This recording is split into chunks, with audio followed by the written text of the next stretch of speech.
So you can't just gloss over that. But it was like a black hole. It was the low. You can't imagine going lower than that. You know, where you're absolutely completely powerless, and people died by their millions and immigrated to America and Britain. People forget, by the way, that more immigrated to Britain than they did to America. Yes, ma'am. Are you going to talk about the laws against the Catholics and the impact that they had on the effects of the famine in terms of the land ownership? Well, I'm going to deal with the land ownership in a minute as part of the Fenian movement and the Land League and the IRB. Those are the concurrent strains there, and the Clan na Gael in America. But I'm not going to dwell on the famine because we've done that a few times before at great length.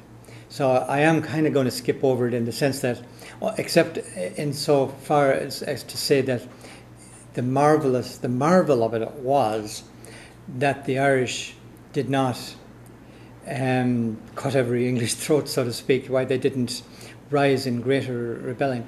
But there's a very well understood cause for that, and that is you do reach a point where you just don't have any fight left in you. You know, you're a Jewish person. The Jews had the same problem. You know, you're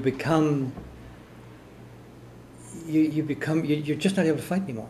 I just think it's important to point out that because of the way the landlords' laws were structured against the Catholics, that gave rise to the smaller and smaller and smaller freeholds that they had on which to grow their crops. Well, yes, it's in the absence of those discriminating laws, that the famine would not have occurred because they would not have focused their entire survival on these ever smaller and smaller plots within the family groups. It's absolutely true. It's just not the topic for tonight is all.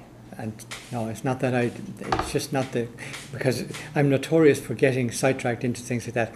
That would be the end of this. That would be the end of the class. You know, we would never get up to the present. You know, and I agree. I understand exactly why, how you feel.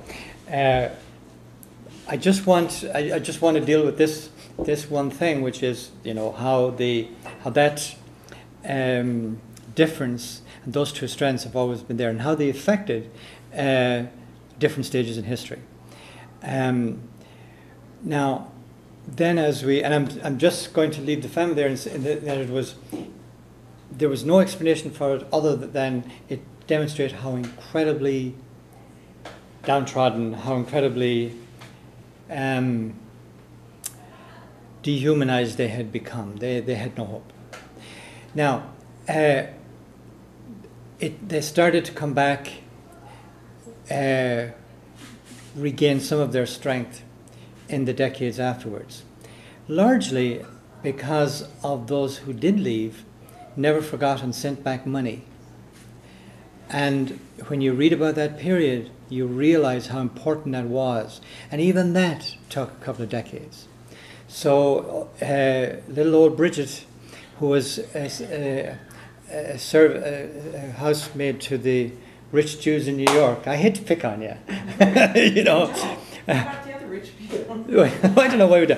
But exactly. The one I just completed reading. Letters from Annie. Letters from Annie. Oh man, what a wonderful book that is. In Pittsburgh. Pardon? Was it the Vanderbilts? No, it was the folks that they own Gulf Oil. I'll think of it in a minute. You've got a question. I'll come to you in a second. But that was it. The Irish women came over and they got work. The men had a tough time, and in many ways it was the Irish domestic servant woman who actually brought back Ireland from its absolute knees, from total degradation, by sending home. And you know, she wouldn't ride a bus, and I know this from my own aunt.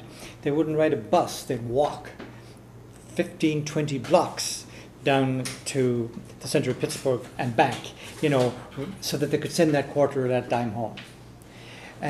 So there's no doubt that gradually it came back, and some of the leaders came out to America, did their speaking tours, and raised enough money. But I want Richard, for Richard. Over a period of several decades, around the famine time, and how they just kind of lost their fight, and what it took with people leaving the country? We know it was about 8.5 million was the population at the time. Do we know about how many people actually emigrated left? We know that we lost about 4 million. About 4 million. And so roughly half the country either died or left. Correct. That's correct. And the accepted, which may not be accurate at all, is that about half died and half emigrated. You know, so we really don't know because nobody was keeping count. I mean, that's pretty significant. Very. Half the population in the course of a generation either died or left. Either died or left. In order to find ways of sending money home. So was the country better off after or before the Great Famine? Oh my God, it was incredible. It's like, again, I hate to keep coming back. It's like, were the Jews better off after they murdered 6 million? Well, I was thinking about the absolutely Black Death, not. the Black Death and the beneficial effect it had on the development. Well, from an English point of view, the London Times said that it probably wouldn't be sufficient to do the job.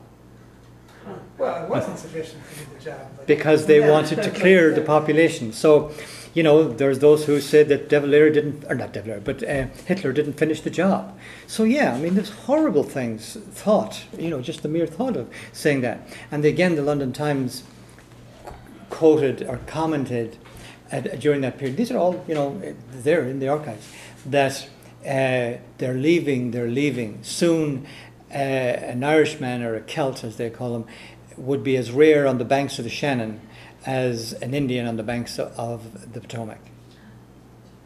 So I mean, they were cheering, they were happy.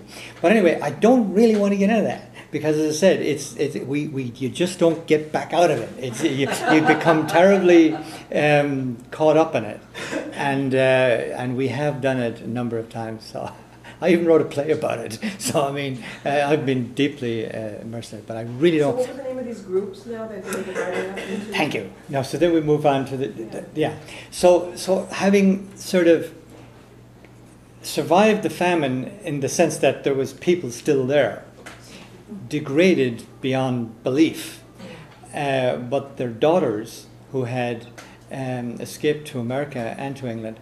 In England, they tended to blend in, change their names. Maggie Thatcher's grandmother was an Irish woman, and she would freak out when that was ever brought up. Anyway, so there was tremendous immigration to England and to America. Those became the funding conduits for the IRB and pretty well, and that's really where it gets interesting because. The reception that they got when they came out looking for money for a physical force movement was not always what they expected. And that has continued right down to the present day, or until the very recent past, where the Irish in America were assumed to be giving money hands over fist to the IRA, when in fact it was quite different. That was not actually what really happened. It was, again, largely British fear or British propaganda. It suited, I digress again, it suited Sinn Féin to let the people believe in Ireland and Britain that that's where they were getting their money, because what they were really doing is they're robbing their own people. So that's another issue, and I shouldn't really be going into that. Can you comment on, because there is the sort of Irish tradition of, well, the hunger strikes, and I mean that went way back, right, to the 1800s too. Mm-hmm. And I'm just thinking of India and how Gandhi took, like, you know, sort of a more, you know, not a violent resistance but a passive. So was that another option that was? Well, they tried them all. They tried them all. Gandhi, of course, was a unique phenomenon in many ways. The saying that I like the most from him is that the earth can very readily provide for man's needs, but just cannot provide for his greed. I just like that particular way. He was a very wise man, and he understood that